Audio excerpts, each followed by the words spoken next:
اللہ تعالیٰ نے یہ بات فرمائی ہے کہ وہ شخص بڑا کامیاب ہے کہ جو اپنے باطن کو گناہوں سے پاک کر لیتا ہے۔ اب 11 قسمیں کھانے کی اللہ کو تو ضرورت نہیں ہے، اللہ ایک دفعہ فرما دیتے تو بات کافی ہوتی، لیکن اللہ تعالیٰ ہم جیسے بے حسوں، لاپرواہوں، نالائقوں، غافلوں، سوئے ہوئوں کو بیدار کرنے کے لیے، ان کو جھنجھوڑنے کے لیے، ان کو ہوش میں لانے کے لیے اللہ تعالیٰ 11 قسم کھا رہے ہیں، 11 دفعہ قسم کھا رہے ہیں۔ ہر قسم یوں سمجھیے گویا ایک ہتھوڑا ہے۔ جب ہمیں جگانا ہوتا ہے نا تو ہم دروازے کو بجاتے ہیں نا، ہمارے ہم مدرسوں میں جب طلباء کو صبح کو جگایا جاتا ہے تو دروازے کو کھٹکھٹایا جاتا ہے، ٹھا ٹھا ٹھا ٹھا، بچے جاگ جاتے ہیں۔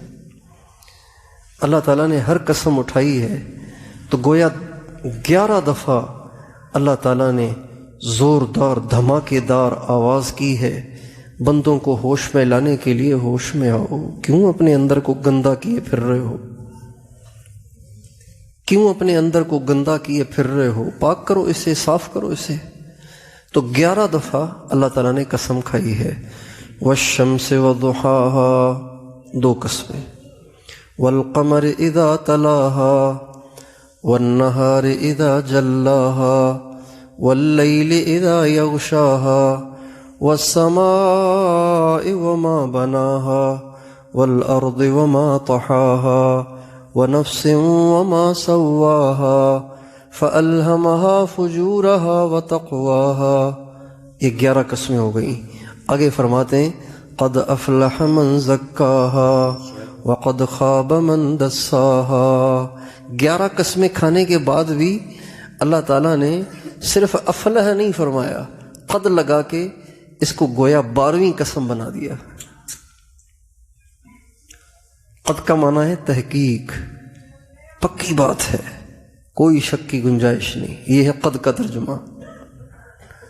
قد افلح من زکاها وقد خاب من دساها، پاک کامیاب ہو گیا وہ شخص جس نے اپنے اندر کو گناہوں سے پاک کر دیا، اور ناکام ہو گیا وہ شخص جس نے اپنے اندر کو گندا کر دیا۔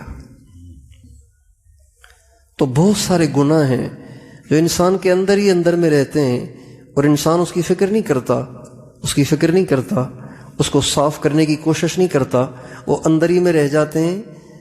ظاہر میں وہ عبادتیں کر رہا ہوتا ہے، ظاہر میں وہ دین پڑھا رہا ہوتا ہے، ظاہر میں وہ دین کی جد و جہد اور کوشش کر رہا ہوتا ہے، لیکن وہ اندر کے کیڑے اس کو اندر سے کاٹ رہے ہوتے ہیں، وہ دیمک اندر سے اس کو کھوکھلا کر رہی ہوتی ہے، یہاں تک کہ موت کے بعد جب اللہ کے سامنے پیشی ہوتی ہے اور اندر باہر کو نکال کے سامنے کیا جاتا ہے تو اس دن انسان پچھتائے گا کہ ہائے یہ میں نے کیا کیا۔ کل قیامت کے دن کچھ لوگ ایسے ہوں گے جو بغیر حساب کے جنت میں جائیں گے، کچھ ایسے ہوں گے جو بغیر حساب کے جہنم میں جائیں گے۔ کافر بغیر حساب کے جہنم میں جائے گا، اور اعلیٰ درجے کے جو اہل اللہ ہوں گے، اعلیٰ درجے کے اہل اللہ، وہ بغیر حساب کے جنت میں جائیں گے۔ اب باقی رہیں گے میرے آپ جیسے، ان کے لیے محشر کا میدان قائم ہوگا، عدالت اور کچہری قائم ہوگی، اللہ تشریف لائیں گے، فرشتوں کا جھرمٹ ہوگا جس میں عرش اتارا جائے گا۔ یوم تشقق السماء بالغمام ونزل الملائکۃ تنزیلا، فرشتے جوک در جوک اتریں گے اور اللہ کے عرش کو گھیرے ہوئے ہوں گے، اور میزان کو قائم کیا جائے گا۔ ایک پلڑا نیکیوں کا ہوگا، ایک پلڑا برائیوں کا ہوگا۔ میرے آپ جیسے گرے پڑوں کو بلایا جائے گا، ان کے اعمال نامے کھولے جائیں گے، نیکیوں کو ایک طرف برائیوں کو ایک طرف رکھا جائے گا۔ جس کی نیکیاں زیادہ وہ جنت میں، جس کی برائیاں زیادہ وہ جہنم میں۔ بڑے درجے کے جو اولیاء ہوں گے وہ بغیر حساب کے جنت میں جائیں گے، جو گرے پڑے لوگ ہوں گے وہ ان کو محشر میں اکٹھا کیا جائے گا، ان کا حساب ہوگا۔ تو اس میں جن لوگوں نے جہنم میں جانا ہے اس میں زانی ہوں گے، شرابی ہوں گے، حرام خور ہوں گے، سود خور ہوں گے، ماں باپ کے نافرمان ہوں گے، اور اہل دین کا مذاق اڑانے والے ہوں گے، اوروں کے حقوق کھانے والے، دبانے والے ہوں گے، یہ سارے ہوں گے اس میں۔ لیکن سب سے پہلے یہ سوچئے گا، سب سے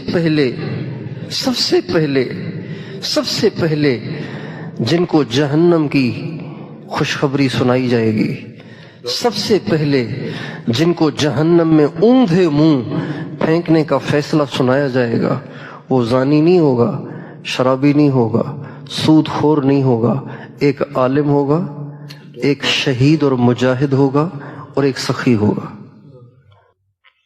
کیوں؟ علم تو پڑھ لیا اور پڑھا لیا، لیکن اپنے اندر میں جھانک کے کبھی غور نہیں کیا کہ میں اندر میں کیا ہوں۔ جہاد کیا اللہ کے راستے میں، لڑتے لڑتے، جد و جہد کرتے کرتے، کوشش کرتے کرتے اپنی جان بھی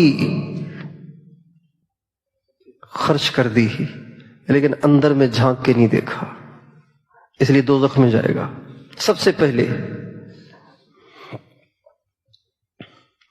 اور دوسرا سخی، مال بہت لگایا، بہت لٹایا، بڑی غریبوں کی دعائیں لیں، بڑی غریب مسکینوں کی دعائیں لیں، بڑے مریضوں کے علاج کرائے، بڑے لوگوں کے بجلی کے بل بھرے، اور بڑے لوگوں کے گھر راشن پہنچائے، لیکن اپنے اندر میں جھانک کے نہیں دیکھا، اندر گندگیوں سے بھرا ہوا تھا، اس کا علاج ہی نہیں کیا، اتنی لمبی زندگی گزار کے آیا، اندر کا علاج ہی نہ کیا، لہذا دوزخ میں جائے گا، اور سب سے پہلے ان کو بھیجا جائے گا۔ اور اللہ تعالیٰ یہ نہیں فرمائیں گے دوزخ میں پھینک دو، فرمائیں گے اوندھے منہ پھینکو ان کو۔ یہ بھی ایک عذاب کی شدت ہے، اوندھے منہ پھینکا جانا، گھسیٹ کر اوندھے منہ۔ یا اللہ عالم ہوں، کہیں گے جھوٹ بولتے ہو، یا اللہ میں تو شہید ہوں، سب کچھ لگا دیا تیرے نام پہ، جھوٹ بولتے ہو، یا اللہ سارا مال لٹا دیا، فرمائیں گے جھوٹ بولتے ہو، دفع کرو ان کو، اور ان کو اوندھے منہ دوزخ میں ڈالا جائے۔ اندر کی برائیاں ختم نہیں کی،